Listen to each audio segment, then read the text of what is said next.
Phase 1 trials are at the intersection between taking basic science, where we know something in a test tube or in an animal, but we want to translate it into human treatments. Many types of treatments were developed this way, and most of the cancer treatments that we have now originated in a Phase 1 trial.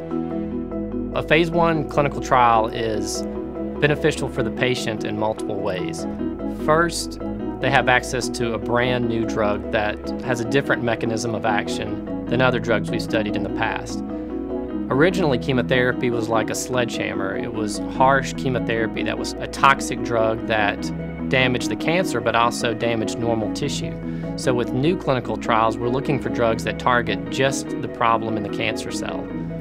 These drugs are new, so we don't know how they affect humans. So after we've studied them in a test tube, we want to see what the side effects are in humans. And when we do a Phase 1 trial, we can do it right here in Memphis. So patients are not left to travel several hours outside of their normal support system. They can have access to the drugs right here.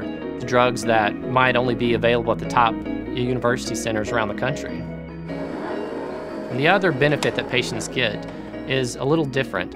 When they do participate in a Phase 1 clinical trial, they have the benefit of knowing they are potentially changing cancer treatment for the next generation. Patients are often worried about the side effects or toxicity in a Phase 1 trial. They don't want to feel like they're being experimented on.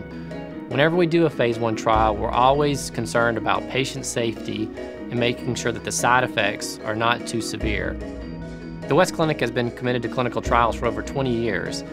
Over that time period, they've been involved in many Phase 1 trials. But over the last several years, our commitment has increased.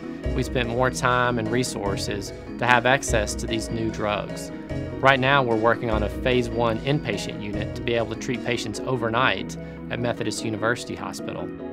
Phase 1 clinical trials are actually taking science from the bench to the bedside. And in Memphis, we do have access to an incredible opportunity to leverage our relationships with the University of Tennessee, where they have a very vibrant research center, as well as St. Jude. There's lots of basic scientists there working in the lab, trying to come up with new drugs and cures, but those have to be taken to the next step. And that's an exciting opportunity for us to be partnered with them. When they have a new discovery, we'll have the opportunity of moving it forward the next step and seeing if it works in humans. So Phase 1 trials are a key component to fighting cancer and to looking for a cure. Whenever we look for new drugs, we have to know if they're safe in patients at all before we move them up to later phase trials. If we want to be involved in Phase 1, Phase 2, and Phase 3 trials to help someday find a cure for many cancer types, we have to be committed to the first step, to finding drugs that have a different mechanism of action. Drugs that hopefully won't just control people's cancer, but will cure it.